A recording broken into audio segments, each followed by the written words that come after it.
Something felt off at Wembley, and it wasn't just the result, because when England lose 1-0 at home, you expect frustration, maybe even anger. But this felt different. Controlled possession, 75% of the ball, and still, nothing. No edge, no killer instinct. Just a quiet, uncomfortable question hanging in the air. What happens when England lose their identity? And the answer might scare you. From the very first whistle, you could see Thomas Tuchel trying something different. A bold experiment. New shapes, new movements, a system designed to control the game. And on paper, it worked. England dominated the ball. They dictated the tempo. They looked in control. But control without danger is an illusion, because while England were passing, Japan were waiting. Disciplined, patient, ruthless. And then, in the 23rd minute, it happened.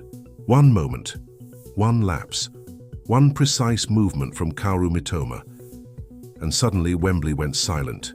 A single goal, but it carried weight, history-making weight. For the first time ever, an Asian nation had defeated England. Not away, not on neutral ground, but here, at Wembley. And just like that, everything England thought they knew about themselves started to crack. Even Jordan Pickford, one of their most reliable figures, saw his incredible 922-minute streak without conceding come to an end. A run that symbolized defensive stability, broken in an instant. But this story isn't really about the goal. It's about what came after. Because when the final whistle blew, there were no excuses, no empty promises, just honesty. And it came from the captain. Marc Guehi stepped forward and said something most players would never admit publicly. It's not easy putting the shirt on. Think about that for a second. This is England, one of the biggest football nations in the world. And yet, even at this level, the pressure is suffocating because every touch is judged, every mistake amplified, every game a test of identity, and Guehi didn't hide from it. He leaned into it.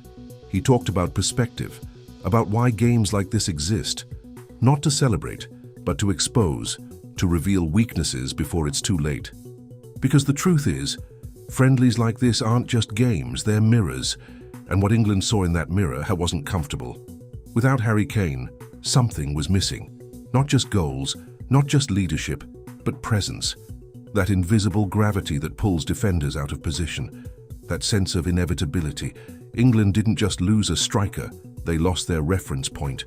And suddenly, the attack looked uncertain, predictable, safe. That's the real danger. Because at the highest level, being safe is the fastest way to lose. Guehi understood that. You could hear it in his voice. This wasn't panic, it was awareness. He knows what's coming. A World Cup, a global stage, and a group that won't forgive hesitation. Croatia, Ghana, Panama, different styles, different threats. One shared objective, expose weakness. And right now, England have shown one. Over-reliance. On one man, one system, one idea. And when that idea disappears, what's left? That's the question Tuchel now has to answer. Not in theory, not in training, but in reality. Because time is running out. And here's the part most people won't say out loud.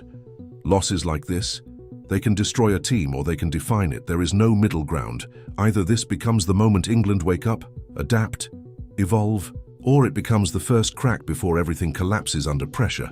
And if you think fans won't feel it, you're wrong, because the atmosphere has already shifted from confidence to curiosity, from belief to doubt. And doubt spreads fast. But here's the twist.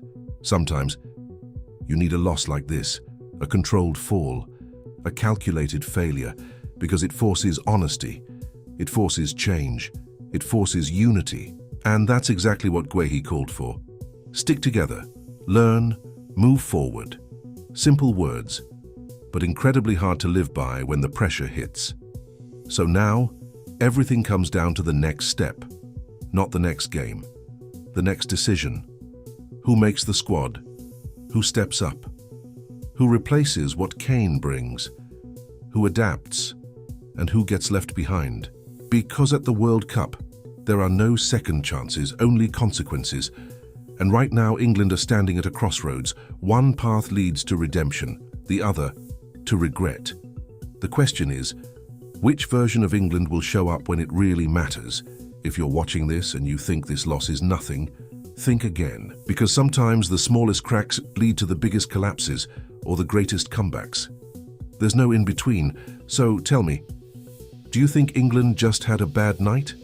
Or is this the beginning of something much bigger?